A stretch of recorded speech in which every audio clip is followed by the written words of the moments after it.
Hello and welcome to the paid weekly recap for the week ending January 23rd, 2026. I am Keith Harwood, CIO of Yellow Tunnel, also pictured as Vlad Karpel, the CEO and founder of Yellow Tunnel and the creator of the artificial intelligence behind the paid system. Normal disclosures before we get started. Options involve substantial risk and are not suitable for all investors. Yellow Tunnel and myself are not investment advisors and not registered with the SEC nor FINRA. The information in this presentation is for education and information purposes only and should not be considered trading advice. And finally, myself and or the team at Yellow Tunnel may have a financial interest in the securities presented in the trade ideas. If you have any other questions about the disclosures, please go ahead and pause the video here. And I also urge you to read characteristics and risks of standardized options available at the link highlighted here. So as we go into the weekly recap, we look at the 10-year yield first. We saw a spike in the 10-year yield as there were some chaos associated with the Greenland situation to start the holiday shortened week. On Tuesday, we had a spike up near 4.3%. Throughout the rest of the week, it faded back down. Initial expectation is that resistance should be around 4.35, but we may be setting up a range of 4.2 to 4.3 very tight, or even 4.1 to 4.3 as 4.1% has been a floor in the last month or so. This range is still being defined, and right now we are in a little bit of a price discovery mode for the 10-year yield, and that may impact some stock selection and some rotation. Now, as we go into the market itself, the S&P 500 had a big fall as there were concerns that tariffs with Europe over Greenland would have a big negative impact on the market. That fear started to come up. By Wednesday, fears seemed to be alleviated as there was progression towards a deal, de-escalation, and the market was able to recover back near the closing levels from the previous week from that Friday.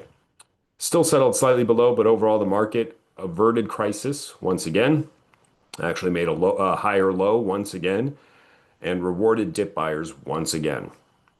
With a lot of fundamental uncertainty, it can be very difficult to predict the next market move as we wait for fundamental inputs to drive response. And that's exactly what we had this week. A lot of fundamentals driving a big negative response followed by a bounce back and then some stability Thursday and Friday. NASDAQ, very similar, touched the 100-day moving average, found the support, bounced back right to the middle of the range that we've been stuck in for the last month or so. NASDAQ is slightly better than the S&P on the week in that it did close slightly above the Friday close, the previous Friday's close. So we had a little bit of risk on, a little bit of bullishness in the tech sector. Overall, a very neutral week between the S&P and NASDAQ. And then, of course, we have small caps. Now, small caps took a hit on Monday, but only down to the 10-day moving average. It's been in a bull trend. Wednesday and Thursday pushed to new highs. Friday started to see some pullback in small caps. So we are seeing some rotation out of small caps and into some of these other sectors. This is that market rotation in the sectors that I mentioned earlier.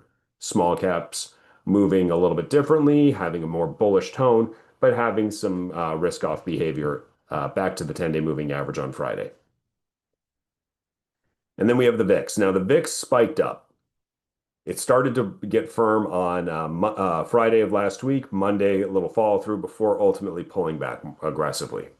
So as Greenland started to de-escalate, we got back down to 16%. Now, I expect to see this push down towards 14% as we get through earnings, as long as they are reasonably good. And as long as things continue to work out on the fundamental side. But whether it's Venezuela, Greenland, something else pops up that can immediately cause some more fear. I think it's also important to note that on January 16th, the Friday, there was a big expiration for options.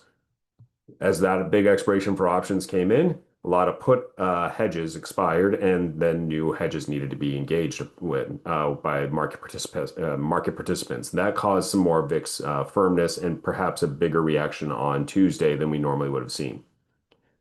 And because we had a very fundamentally driven market for this week, we did not end up entering any paid trades.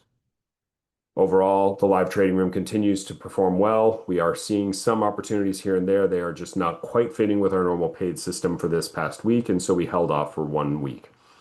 I expect to see something a little bit more normal next week, barring another big fundamental input. But as that normalcy starts to return to the market and we go back towards normal earnings inputs and predictable inputs, predictable movement via AI can be that much stronger. Please join us in that live trading room.